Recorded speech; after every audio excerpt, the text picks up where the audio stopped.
for the serious gamer.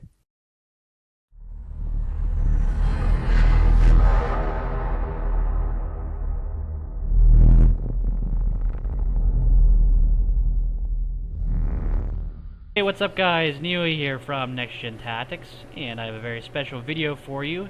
In my last video, which was an NHL video, I said that I was going to do live commentary, but that's not the case. I actually wanted to throw a little curveball in there for you. A lot of you did vote for Fallout New Vegas footage, so that is what you are seeing here. And basically what I'm getting at is I have a special guest with me doing a dual commentary. His name on YouTube is CCHD944. He's helped me revamp a website of mine and start up this website. And we're good friends. We've been gaming for a while. And he's going to join us in our New Vegas journey today. So Chad, I want you to say hello, sir. Hello. As I'm looking at a plunger here, it's kind of ironic that you would steal it. the game would make you lose karma points, basically. And I'll talk about the purpose of this video here, but first I just want to mention that this character right here, Sunny Smiles, that you meet, if any of you have played Half-Life 2, this girl sounds exactly like Alex Vance from Half-Life 2. It's kind of catchy. She's one of the probably most familiar female characters ever in a video game, in my opinion. But you know, besides the two hotties in Uncharted 2, Nathan Drake, whoop whoop. No, anyways.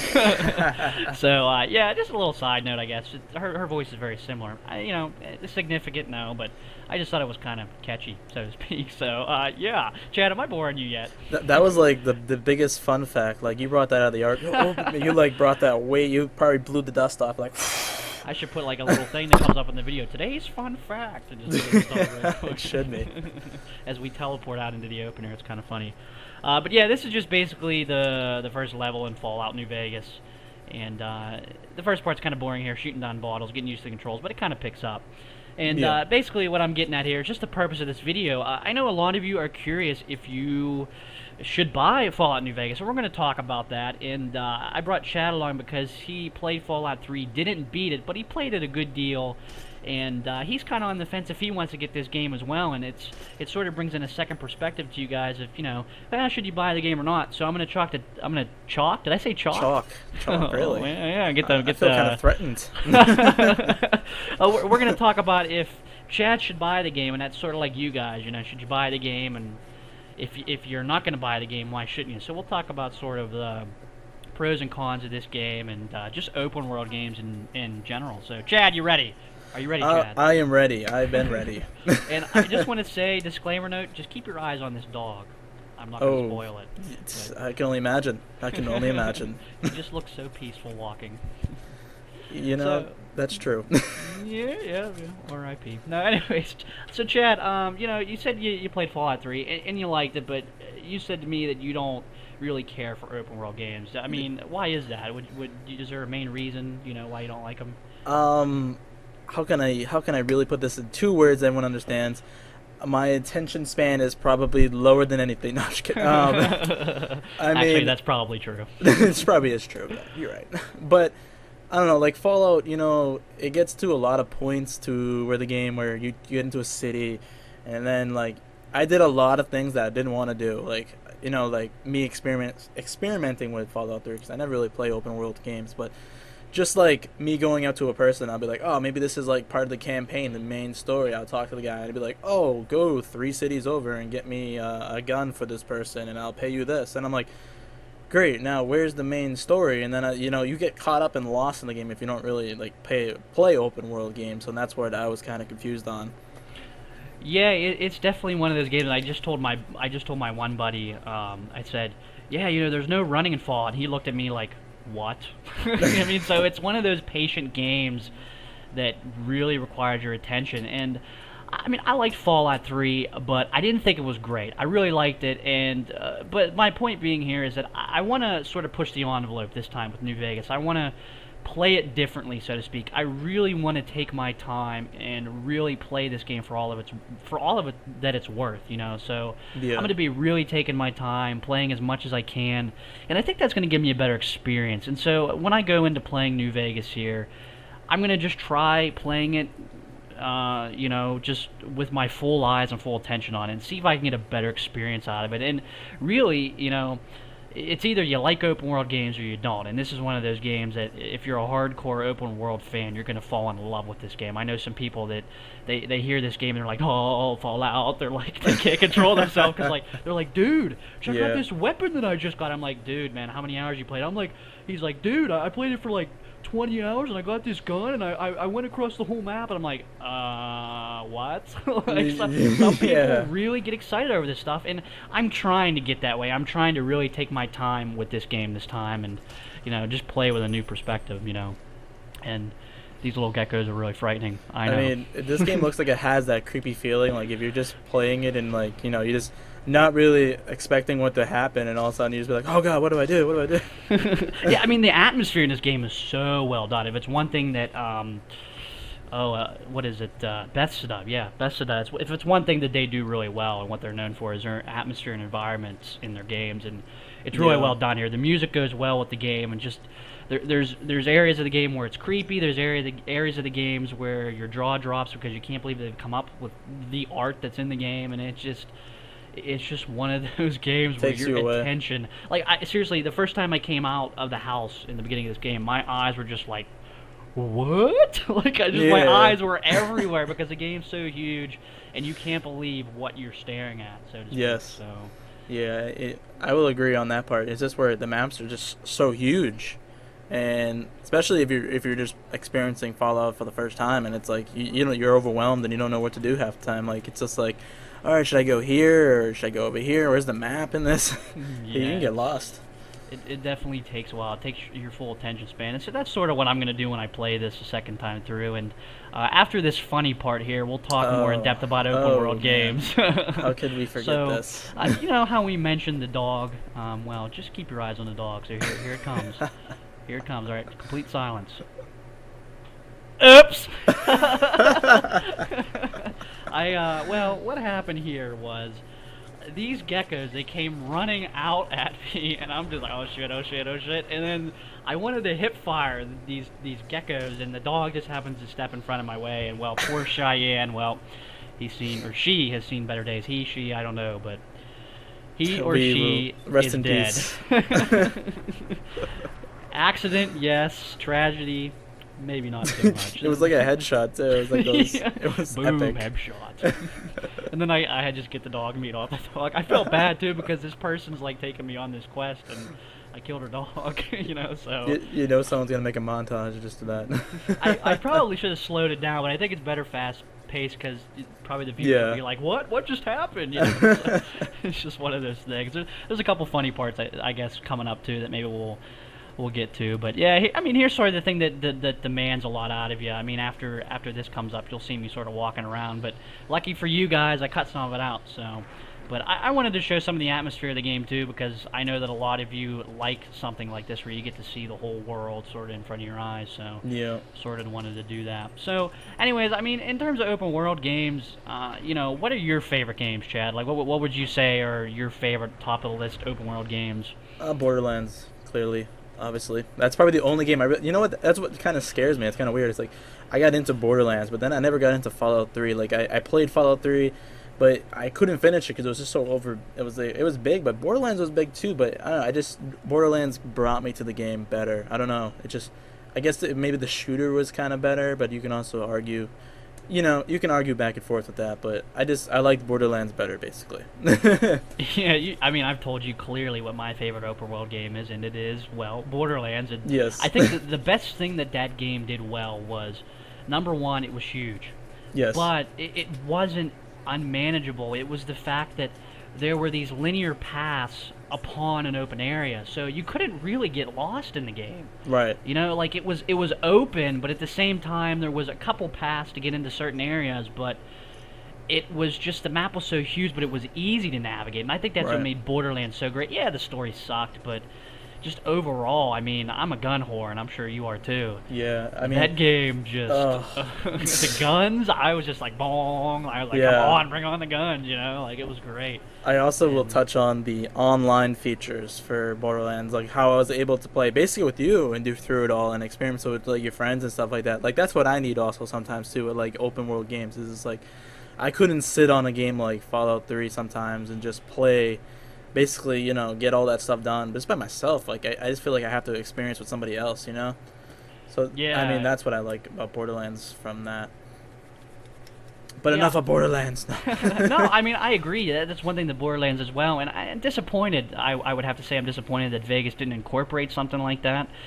But at the same time, I think what they're going for is your journey to or through a story that requires survival. And that's sort of, what Bethesda's going for, I would imagine. Right. So, you can't really blame them. But at the same time, people are going to bitch no matter what. So it's just True. like, well, you're damned if you do, damned if you don't put something in. So There's always a right and there's always a wrong somehow.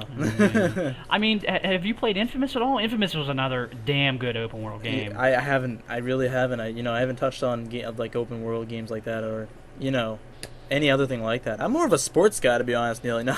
I know you are, but I mean, I'm always like, dude, Chad, you gotta check out this game, and you're like, oh, and then I'm like, I beat a game, and then I'm like, Chad, you gotta check out this game, and you're like, just playing all these games. You're like, wait, I haven't beat this game yet. Chad, wait until I tell you about this one. I just beat half this. I mean, I have the problem where I get schizophrenic, and I just play a lot of games sometimes. I mean, I beat them, but I'm just like, I beat it. Then I ditch it, beat it, ditch it. And that's sort of why I'm trying to correct that with this game here with Fallout New Vegas. I'm trying to actually, for once, play the game for what it's worth. And I can admit that's what hurt my experience with Red Dead Redemption. I didn't see the whole game, and I think that really hurt my experience. And I will agree with that one, too, because I was all for, like, the campaign, most of it, just not doing any of that. Like, people would be like, help, on the side of the road. I just go right by them. Yeah, screw them. It's like, well, help, screw you. Yeah. I'm trying to get to my wife. I haven't seen her in ages. Why would I help you? You had no help to me. Oh, man. I mean, that's one thing that I didn't do in Red Dead Redemption. Say that 3 times. Yeah, right. That's one thing I didn't do that I missed or that I messed up with Red Dead that I wish I would have gone back and seen everything. But I mean, Red Dead was a good game too. Yeah, Red Dead's one of the better games I've played this year for sure. And now they got the zombies for it too, so. Yeah. I mean, that's exciting, and I got my discount because I'm a PSN Plus user. I don't know if I'll be able to download it though because of my bandwidth issues on my campus. But yeah, it's like, well, if you download 10 gigabytes, you get slowed to 56K. And I'm like, screw that. Right. But I mean, yeah. I mean, in terms of open world games, I like them. It's just it's a whole different genre. It's a whole different way to approach a game, and I mean. If you're new to the whole Fallout scene, I would say it's pretty hard for you to get into this. But yeah. I mean, if you've played Fallout 3 and you're just one of those narcissistic bastards who are like, I gotta get everything. Well, Vegas is for you. I think the game starts out a lot better than Fallout 3. That's just my personal opinion. The game's really relentless. I'm probably 3-4 hours in, and it's just like I have this shitty gun right here, and they just throw everything at you in the beginning, and it's. I would have to say I'm impressed with it so far, and I'm looking forward to playing it more. I mean, I don't know. There's always going to be good open world games coming, and it's just really now who can do it better. And it's almost like the gamers almost have to be hardcore into games like this, because this being like maybe people that are just trying it out or just saying, oh, it's a new game, I'll pick it up and try it. I don't think they would fall in love with an open world game just because a lot of people just want to get to the point, and this is a lot of walking, this is a lot of this, but people can argue that both ways. Your hardcore fans will be all for this game. I guarantee that. Yeah, and the thing is here, and watch where I kill a praying mantis. I'm probably going to go to prison because they're endangered. But and then this lady here, I don't know what she's doing. It scared the shit out of me. I'm like, what? What are you doing? Would have been funny if you killed her. I probably should have him pickpocketed her or something and be like, oh. But anyways, I mean, we're seeing now in the gaming industry where it just.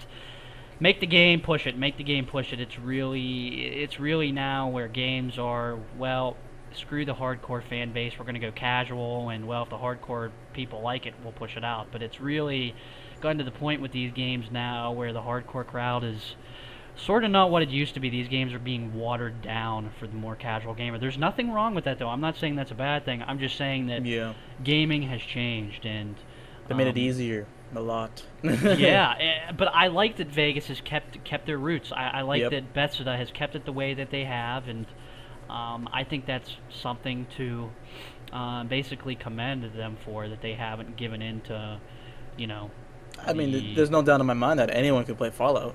You can just see it. Like it's basically easy. They even give you, like you said, the that slow motion aiming thing. You would have to help me on that because I already forgot. The VATS. Yes, VATS. Yeah. And they give you that to help out gamers just with aiming. Maybe you're just bad at aiming. So Fallout 3 is probably both Fallouts are probably easiest to play. Just getting addicted to it is the tricky part. Yeah, no, I agree. Yeah, it's just that one of those things. If you have the willingness to go through and really go for the full-fledged experience, that's sort of what divides the line between those gamers who play it or put it down, and the ones who are just the ones that pick up like a 4-hour campaign and just play it. But again, I'm not saying there's nothing wrong with that. Right. It's just, this type of game here caters to different game styles. So it's really preference. I also want to include that like Fallout 3, that probably the new one would obviously probably help you out, and just probably I would say this Fallout 3, the new one, the Vegas, is probably easier to play. I don't know if you would say that, or it looks a lot easier. It's more, they keep the same thing from the first one, but it seems like it's more straightforward. It helps you out, and obviously you don't start in this confined area. You start out in this whole open world type deal, Yeah. I mean, that's the one thing that Fallout 3, it took forever to get going, where this game would just put you right into it, which I like it. And they've streamlined a couple things as well in terms of the Pip-Boy, which is the menu system, and a couple other things. So, I mean, there's some improvements, definitely. I mean, if you're a Fallout 3 person, I would definitely recommend picking up Vegas or borrowing it from someone or giving it a spin. I mean, if you're new to the genre, sort of like Chad, I would be cautious, but picking this up, because it's just one of those games that requires a lot of your attention. Yep. And if you rather just go online and just kill the shit out of everything, or just play a campaign that's really short, this game probably is not for you. But there's nothing wrong with that. So it's a risky game if you don't know what it's about. Yeah, you just need to go into things with an open mind, and that's sort of like what Fallout asks of you. So. Yep. Yeah, so we're at the end of the game here, and I hope you guys enjoyed this. This is my last NGT Director Contest tier. If you get a chance, though, come over to my channel. I have Chad boxed in, my other channels, inbox basically on my channel. So if you guys want to subscribe to him, go for it. I'm going to be doing more Fallout New Vegas. I'm going to be charging through this game, trying to give you guys plenty of content. And as far as next week's footage goes, we'll see. I mean, the director contest is over, but I'm going to be giving you guys even more footage after, so look forward to that. But, yeah, Chad, any last words? My last words is thumbs up for Neely, guys. This guy really works his butt off for you, and, I appreciate him for basically his experience that I've shared with him for, forever, really. Tier. You just make me feel so grateful. A tier, yes, yes. Yeah, so come on over, guys. Give Chad a sub and check out my channel, and hopefully you guys enjoyed this director contest. It was a lot of fun, and I will see you guys next time. Take care, guys.